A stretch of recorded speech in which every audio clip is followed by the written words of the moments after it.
Hello guys, हेर्नुहोस् मेरो साथमा आज चाहिँ यिनी 3 जना साथीहरू आएछ होइन। मेरो काम गर्ने साइडमा यो मेरो चाहिँ काम गर्ने साइडहरू हो, ज्यानिटरहरू लागिरहेछ।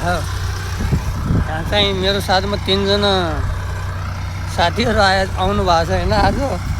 अनि मैले नास्ता गर्ने पनि ल्याएको थिएँ 4-5वटा पुरी होइन।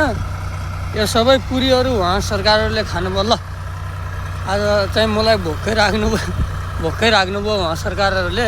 कति छिटो खान्छन् हेरौँ न।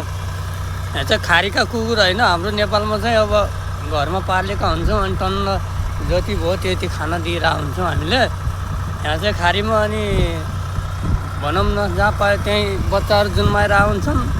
कति धेरै बच्चाहरू छ। अनि बिहान यो चाहिँ मसँग 3 बजेदेखि बिहानदेखि पछि लागिरहेको थियो। अनि म अब रातिको टाइममा चाहिँ नास्ता गर्ने कुरा भएन।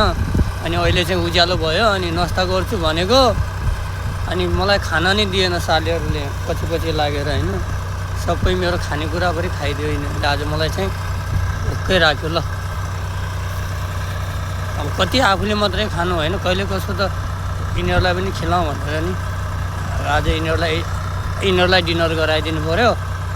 दिनदिनै दिन्थेँ मैले। अनि के गरेँ नि यो पल्केर आएर चाहिँ हिजो पुरा म अरू खबुस पनि टन्न ल्याएर आउँथेँ अनि दिन्थेँ। त्यही भएर चाहिँ आएर चाहिँ आज चाहिँ मैले खबुस ल्याएको थिएन, पुरी ल्याएको थिएँ। यो सालीहरूले जम्मै खाइदियो।